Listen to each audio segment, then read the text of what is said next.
Hello, everybody. This is David Gray, news writer with the Livingston Parish News, and we are here today with Denham Springs Mayor Gerard Landry. Well, I guess McHugh usually lets people introduce themselves, but I'll take that from him today. That's quite all right. Yeah. So we're here, like I said, with Mr. Gerard Landry. We're grateful that he's here today. He wanted to talk about something that the city council and his office have been working on for. I mean, I was looking at a story today. It was just over a year ago That's when correct. this issue really came to the forefront for y'all. And we're talking about the wastewater treatment facility off of Forest Delat Road in Denham Springs. And this kind of became a topic for y'all when there were multiple large subdivisions that, even though they're right outside the city limits, that would fall under y'all service. So that kind of, to give everyone a primer, that led to a moratorium last year on new connections to the sewer system for large subdivisions, and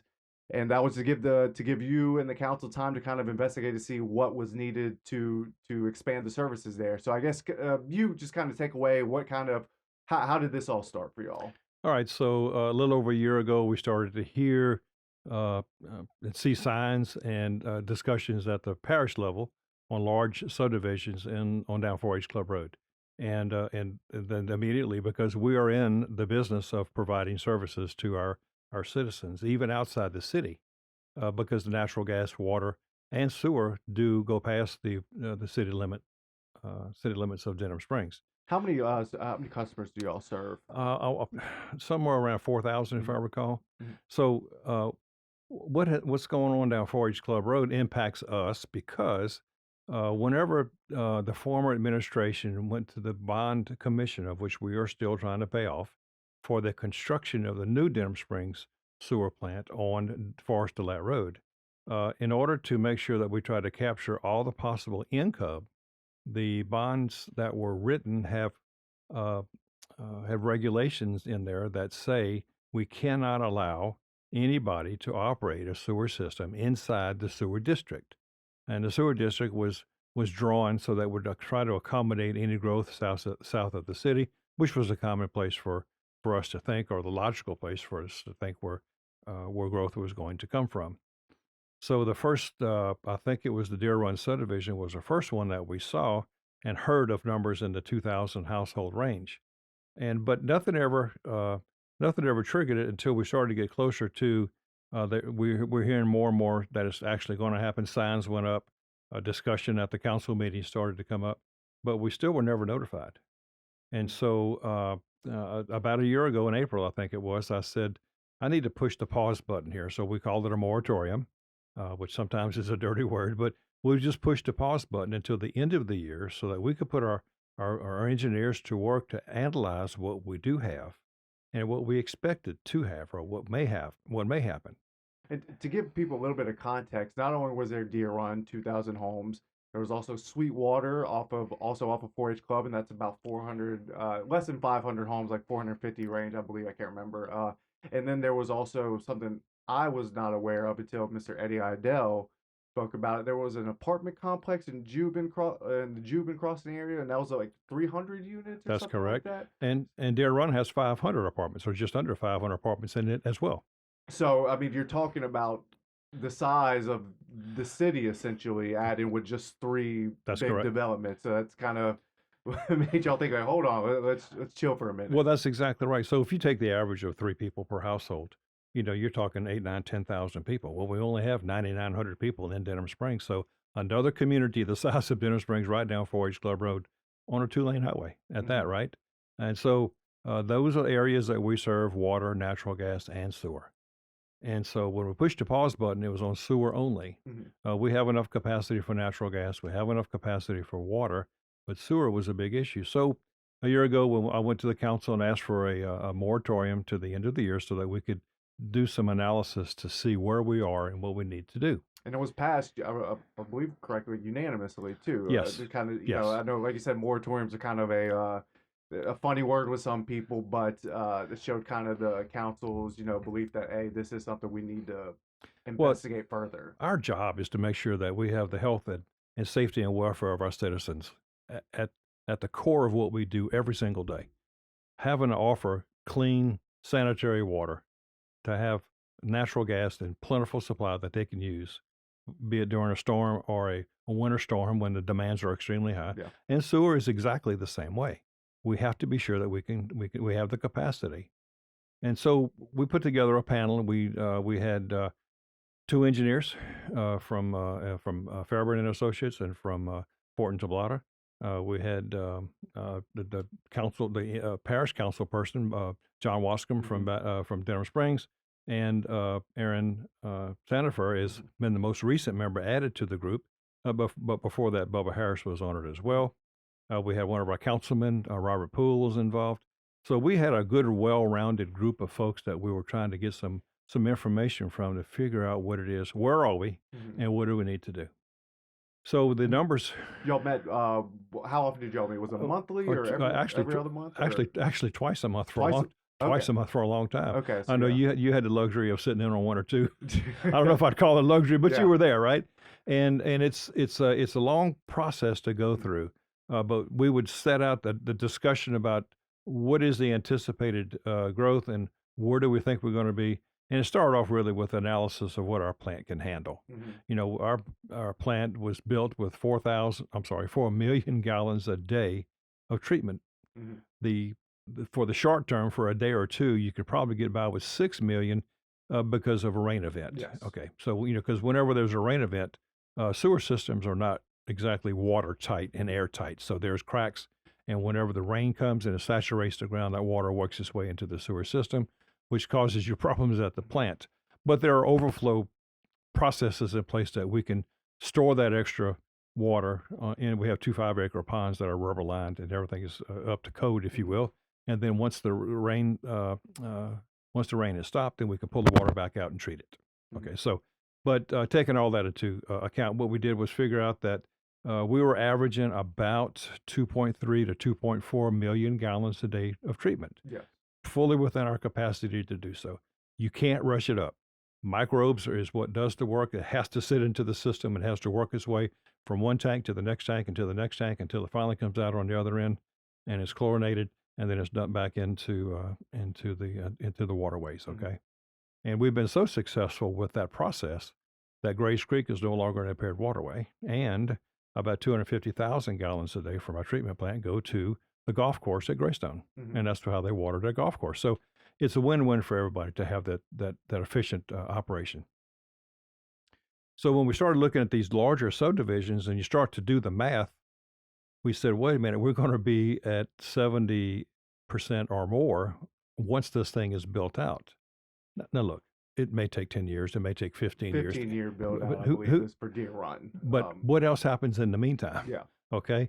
And so we had to put together a process to make sure that we have the plant up to the most efficient manner that we can. So there's, and it's usually, I believe you said in other meetings, it's at 70%. When you reach 70% capacity is when you got to start thinking about, okay, what do we need to do to that's right, expand or improve, whatever. So your federal guidelines say that at 70 or 75%, yeah. you have to start looking at how are you going to make this thing either bigger, larger, or build another plant. Yeah. Because you can't operate at that capacity at that high number all the time. Yeah. So that's where we would be right away, and that's one of my fears. And maybe did I push it too prematurely? I can't say that I did.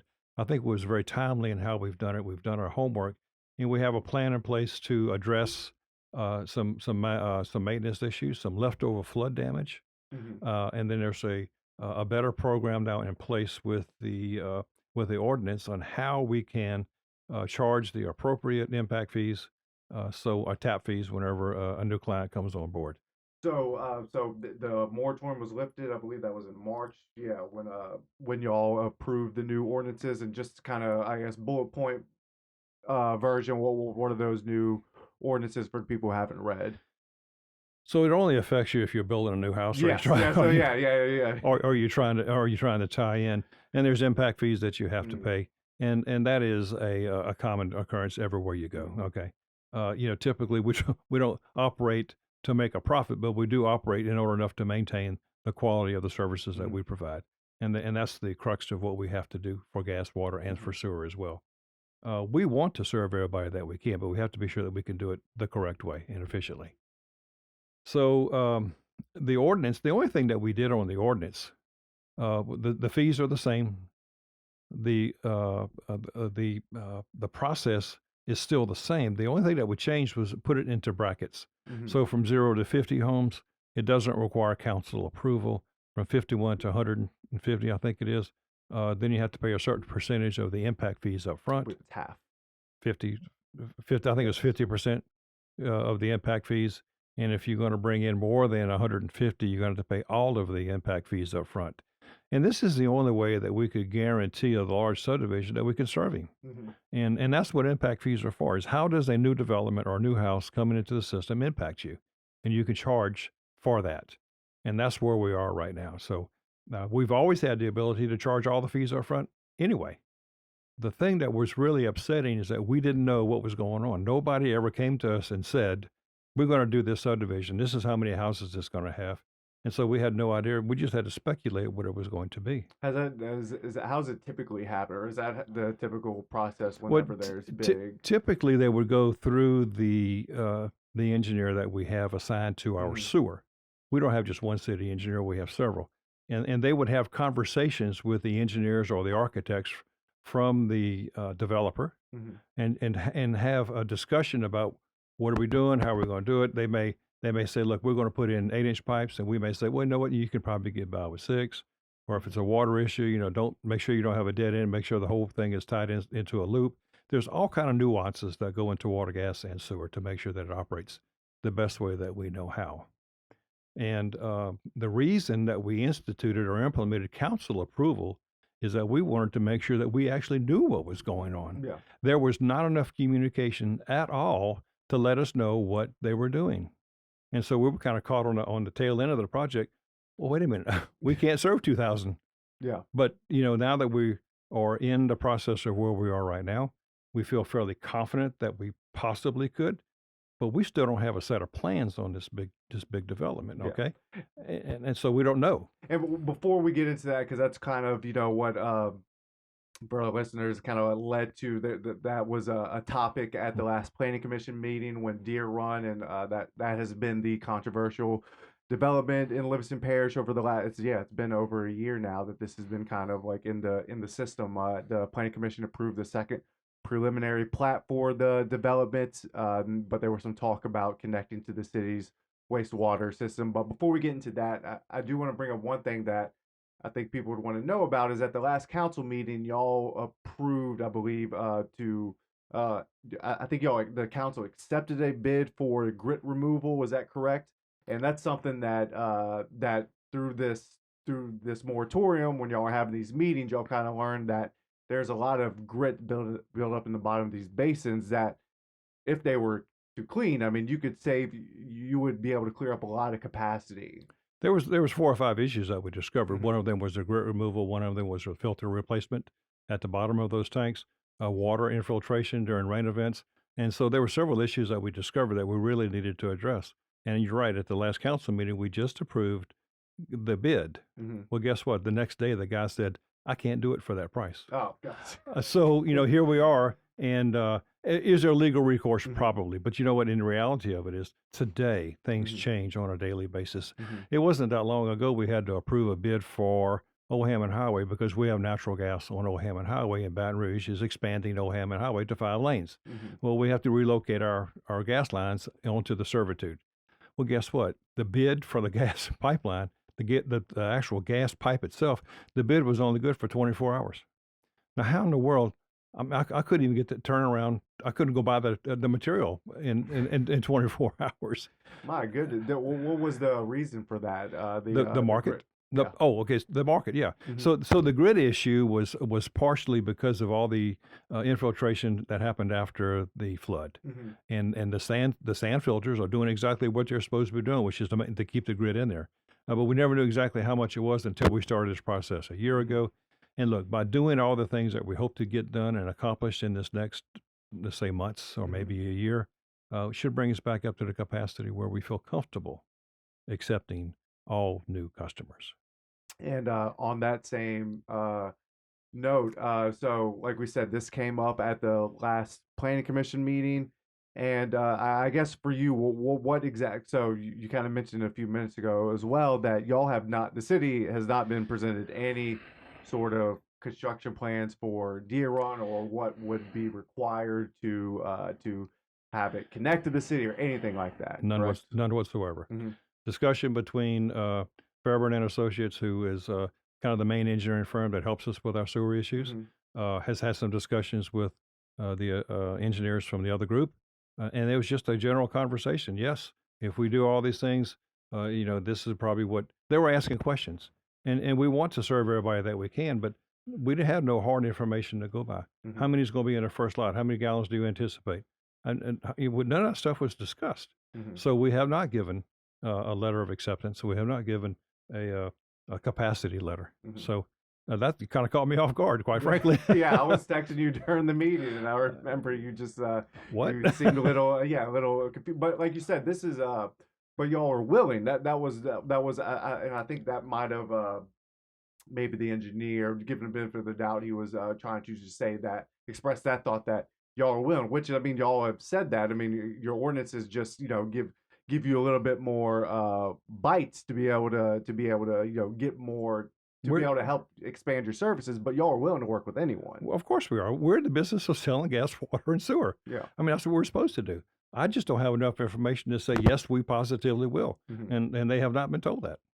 So, what else? What? Well, I guess the grit remove. I was unaware of the bid. Right. The bid winner backing out the next day. Is that going to be brought up again to the council? Of, Yes, we'll have to go advertise again. We'll have to go out again and try to get some more bids. And of course, we can always go back to the second person and see where we stand. I'm not exactly sure what the numbers were today, but that just happened. So yeah. yeah. Well, what were some of the other issues? Because like I said, grit removal was the big one that Mr. Idell was, and he seemed to be the one who kind of had the best grasp on what's needed to be done. But what were some of the other? You kind of mentioned a couple of Well, them. so AFA was the design team Mm-hmm. that put together the plant back in '08 or '09, whatever it was.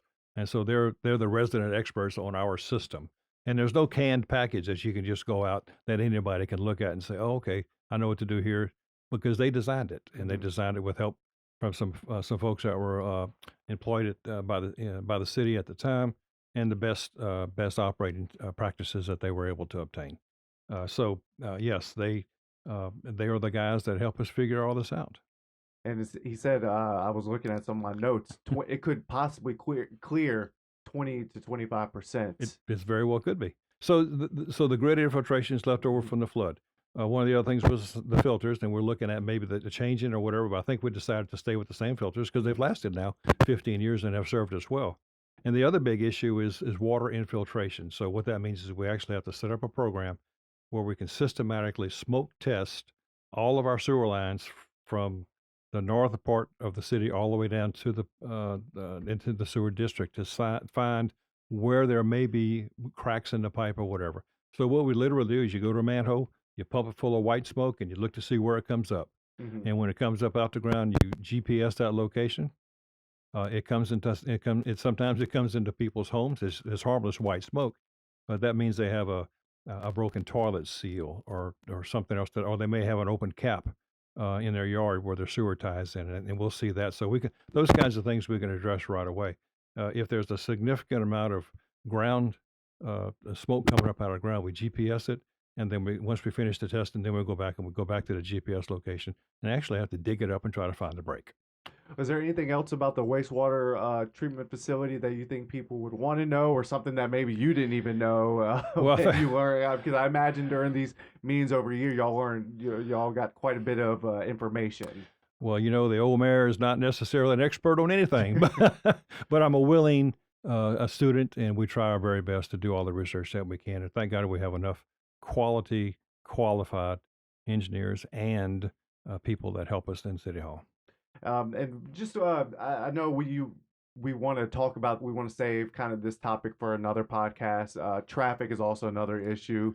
4-H Club, and actually it came up a good bit in the last few council meetings with the council's discussions on a small little townhouse development at the triangular corner of Russian and 4-H Club Road, and it kind of just brought up a larger issue of traffic, of course, in the city and traffic on 4-H Club Road specifically. I think that's one you called what the worst intersections in the city. Like I said, this will be a future podcast devoted solely to traffic because we could probably talk about it for 30, 40 minutes. But just kind of just list some of the things, I guess, if you want to, just some of the stuff that the city or that you are a part of, plans to just kind of improve traffic in the city. Because like I said, it's an issue that you were talking to us about some of the plans earlier.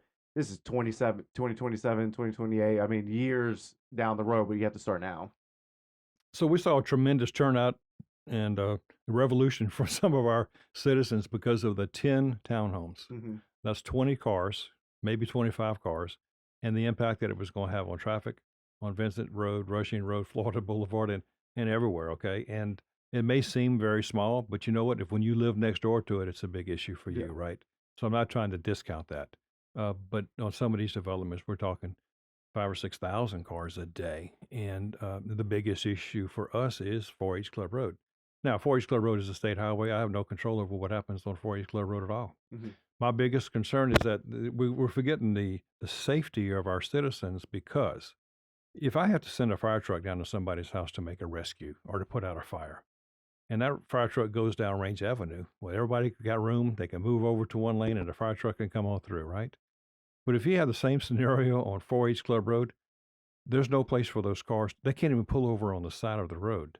So I don't know how much longer that fire truck or rescue vehicle would be delayed in trying to get to a large subdivision like that. Yeah. And if you have a 2,000 lot subdivision, how long does it take to get from the front of the subdivision to the back of the subdivision? So there's things that traffic are really, we need to study that a whole lot more. And you're right. So, we've worked with Rogers Pope and Buddy Mincy trying to secure some grant money, and they're working closely with DOTD to get some of these projects going. But yeah, we'll talk about this next time. But there's a whole lot of roads that people are complaining about that are all state highways that I can't touch. And then there's 5 or 6 of them that I want to do that are inside the city, and they're still, and Buddy Mincy and Rogers Pope are trying to help us get some funding for that under the 80-20 match, where I'll pay 20% and the feds will pay 80%. And now we got to get federal highways involved. Okay. And so it just continues to get worse and worse and worse. And here's the biggest thing, right? The construction on the interstate is really going to make it a whole lot worse. And that won't even start for a year. And I refreshed my memory yesterday because I'm vice chair of the Capital Region Planning, which talks about traffic all over the area. And so I called Saraz to get a confirmation. And the completion of the interstate is going to be 5 years away. We have some serious issues that we're getting ready to come across. I know you sat in with some of our commuter crew meetings, and where we're the first city to implement carpool, van pool, ride share, and that sort of thing, and all that's going to come out in the very near future. So there's a lot of things that we need to do, and are willing to do, but it's going to take us a little while to get there. So I look forward to the next meeting. We could talk about transportation. Yeah. Then maybe one day we'll talk about something a little more upbeat one day. Who knows? Exactly. But again, this is David Gray, news writer with the Livingston Parish News. Thank you, Denham Springs Mayor Gerard, Landry, for sitting in and kind of giving us an update on the city's wastewater treatment facility, and then that, like I said, that little preview of a traffic podcast to be coming up, because that is the traffic, drainage, flooding. Those are the issues you hear in the city, but in the parish at large. Exactly. And I mean, that's kind of what happens when you grow by 50,000 people in 20 years. and that's nothing that's totally unique to Denham Springs. If you look at cities across America, it's the same problem everywhere you go. Yeah. But we should learn from what everybody else's mistakes and try to fix it. Yeah. Well, thank you very much. Thank you all for listening or watching, however you're taking in this podcast, and we'll see you next time.